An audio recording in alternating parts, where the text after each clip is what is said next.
Alright, hey guys. I hope everybody's doing good. Sorry it's been so long since I put out my last video, but there's a lot of new things coming up. I got my 730 cal slug liner and barrel kit for the Dreamline, so I'll be putting that on and doing some testing with it. I did some testing with it already, but it's not going to be in this video. This is just going to be kind of an introduction to my two new setups and some other stuff I'm going to be reviewing in the future. Got one of these cheap SCBA tanks off eBay. Really loving this for anybody that's looking for a bottle for not $600. I got no complaints with it. It's a 300 bar tank, so it's 4,300 psi, not 4,500 psi, but it works just fine. So let's see here.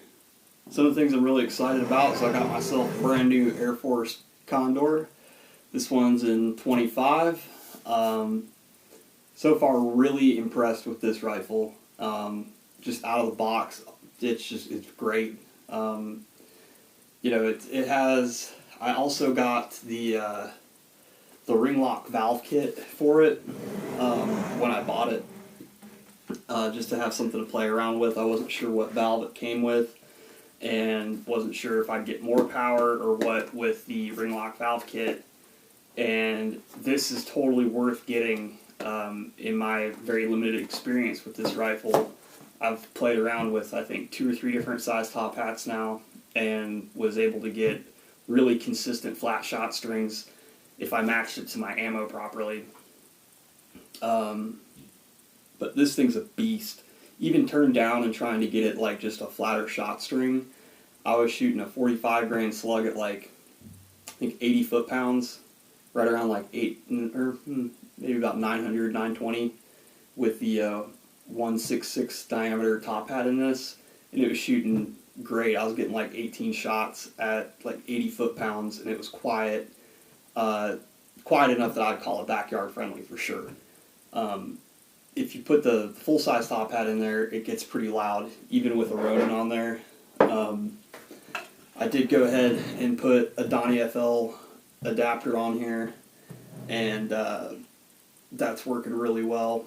I'm also using the little UTG spring-loaded Picatinny to dovetail clips for my bipod mount.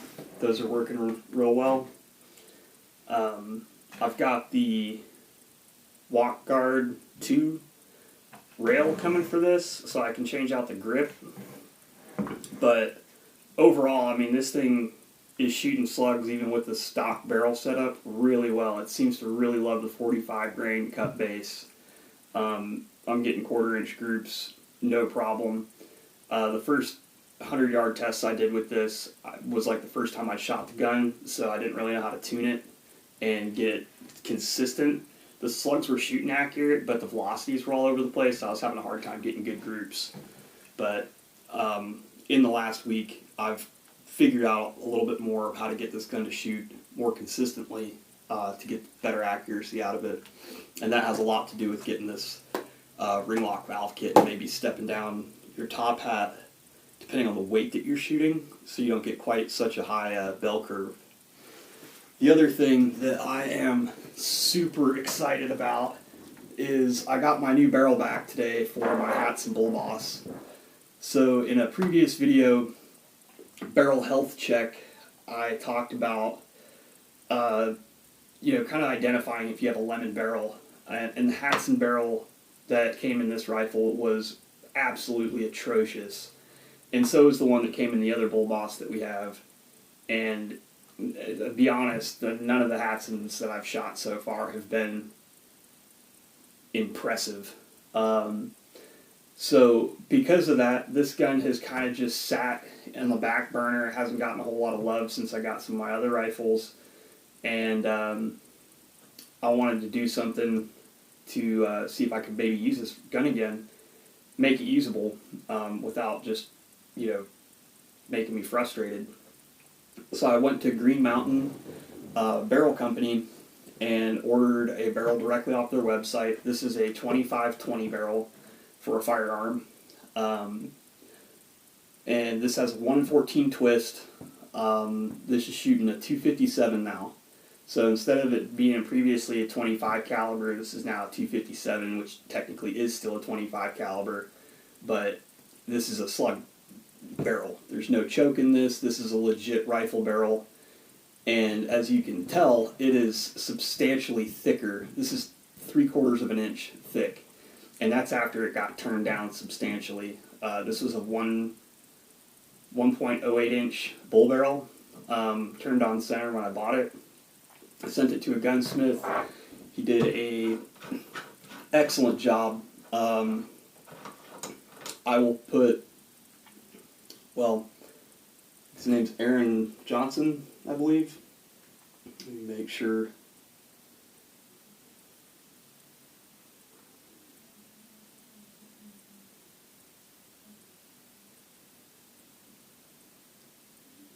Aaron Jordan. Sorry about that, Aaron. Aaron Jordan, you were the man. He's the guy that did the barrel work on this for me.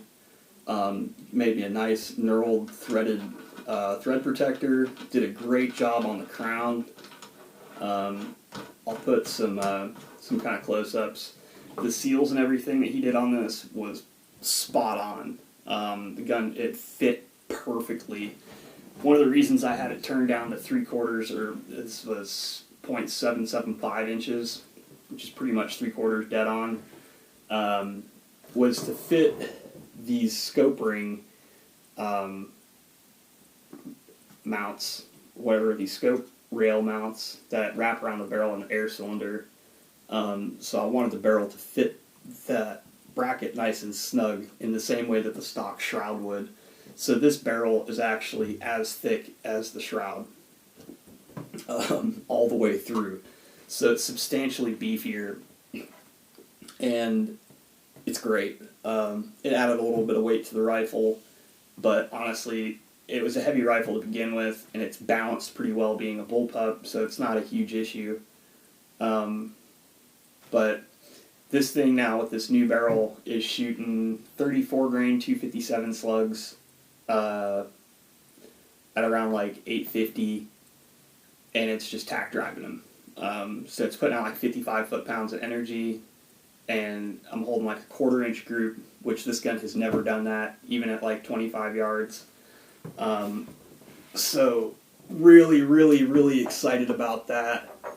The Hatsan's going to be in some videos coming up, and it also gives me a new test platform to test out 257 slugs, even though they're going to be more or less light 257 slugs. It was also kind of a proof of concept that the 25-20 barrel is what's being called the 257 barrel in the airgun world. So I'm probably going to get another 25-20 in 27 inch for the Condor, and I'm also going to be probably getting a rimfire 223 LR barrel with a 1/16 twist to experiment with some slug barrels in 22 caliber, because I think that's where a lot of the bullet diameter discrepancies, the 218 and 217 type stuff, is going to stop working once we get into these type of barrels, which this is, like, I believe this is the same barrel profile as a TJ barrel. The 257 barrel that I believe TJ is using is the same rifling pattern as a 25-20, and the 1-in-10 twist rate, I believe, is the 25-30 barrel. Not 100% on that, but all of my research up until this point has kind of been leaning towards that, and that's why I felt confident to buy this. So yeah, this thing's now shooting 257, shooting it lights out really, really well, even with a UTG scope on there. Really just, I'm excited. So I'm going to stop saying really and all that kind of stuff and just end this video here. I just wanted to give you guys an update as to what's going to be in some of the new videos, and if you guys are curious as to, yeah, I'm going to be modifying all this stuff extensively at this point, just to kind of try and see what all we can get with slugs.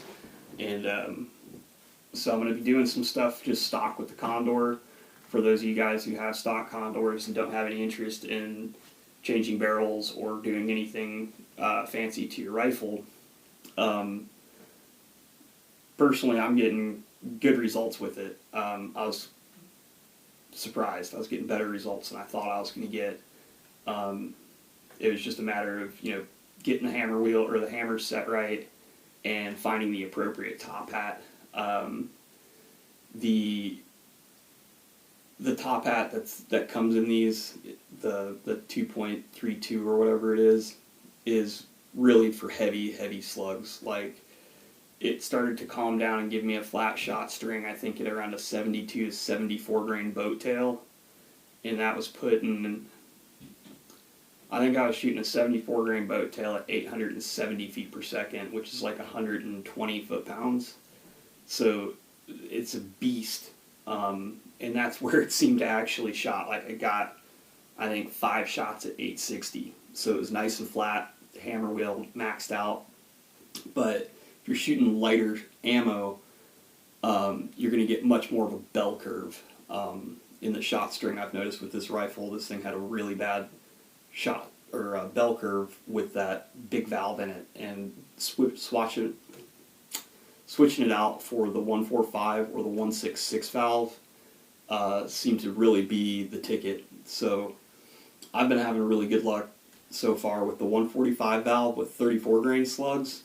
And the 166 valve is shooting a 45 grain slug, like, fantastically. So I'm going to do some more shooting and stuff like that with this and get a little bit more comfortable with this rifle. I'm going to strip this thing and get it cleaned and prepped because I haven't shot it in forever. And do a little tuning on this. And then this weekend, I plan on doing a range day. Now that I have my own tank that I can take to the range with me, I can fill all this up and do a lot of shooting and stuff like that. And the fact that we got a new air venturi compressor instead of the Yongheng, so I'm not so leery about filling my bottles up constantly. Makes a big difference. So I'm hoping Saturday or Sunday I'm going to put together a video with the bullboss, the condor, and possibly the 30 cal Dreamline and some other stuff, and just kind of do a one breaking this rifle in and doing a video to see what the condor's like in 25. So I guess last thing I'm going to touch on with this or with the condor is that I believe this has a 17-7 twist rate, Lothar Walther. I mean, I know it's a Lothar Walther barrel, but I believe the twist rate's the standard 17-7 choked barrel that they put in all the other air rifles. And in 25 caliber, that's a suitable twist rate. That's giving me a GS on a 45 grain slug of around 1.87, which is right in the sweet spot. So it's definitely capable of shooting slugs. I think it's just getting the firing cycle down to where your velocity is consistent enough that you can get long range accuracy with it, and then it's going to be one hell of a platform for sure. So excited to do that.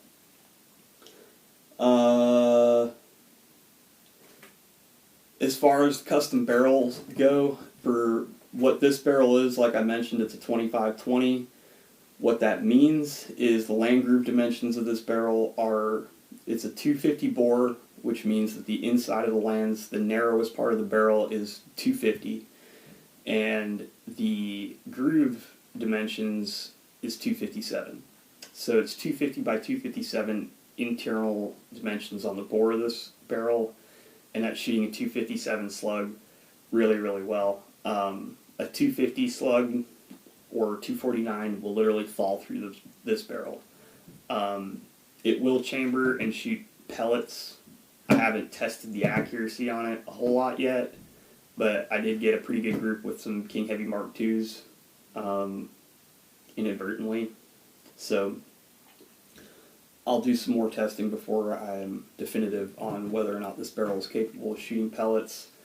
it's possible, but I bought this with the intention of shooting slugs out of this. So anybody that's, you know, looking at a option to maybe convert a gun or just to put more of a slug barrel on it, I think that's a good way to go. You just want to make sure that your barrel dimensions are going to be compatible with some ammo that's out there, and I'm going to be buying more of these to hopefully we can size up some more dies and get some more variety of what's available. Come out with some 222 slugs for 22 and some 223s and stuff like that. But that'll be down the road. So in the meantime, I hope you guys are having fun shooting and staying safe and not going completely stir crazy with all this crap going on. So yeah, I think that's it. Oh yeah, everybody keeps saying that, well, not everybody keeps saying, but I've been reading that sometimes you might need to get a different Foster fitting. The Foster hose thing that came with this cheap tank actually fit the Air Force. So for what that's worth, the fittings that came with this tank all worked. So I got this whole tank for this whole setup for I think $225 with $60 shipping, which I thought was pretty fair. And then I obviously put the stickers on there myself. So. But yeah, the tank works great. For anybody that's been curious about the tanks that are on eBay, are they worth getting? I think so. I'll buy another one for sure. So if you guys have any questions about anything that you see in here, or anything I've mentioned, you know, let me know in the comments below. I love talking about this crap.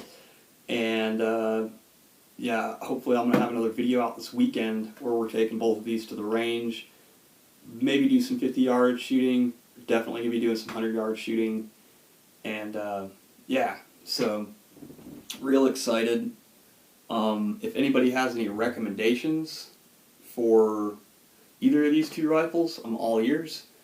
And if anybody would, you know, have some questions about or would like to see me do some certain things to these rifles, and it's within reason and not like stupid expensive, let me know and I'll give it a shot.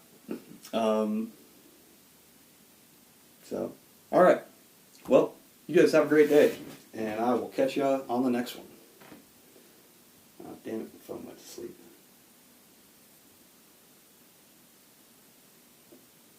Let's turn it off the old-fashioned way.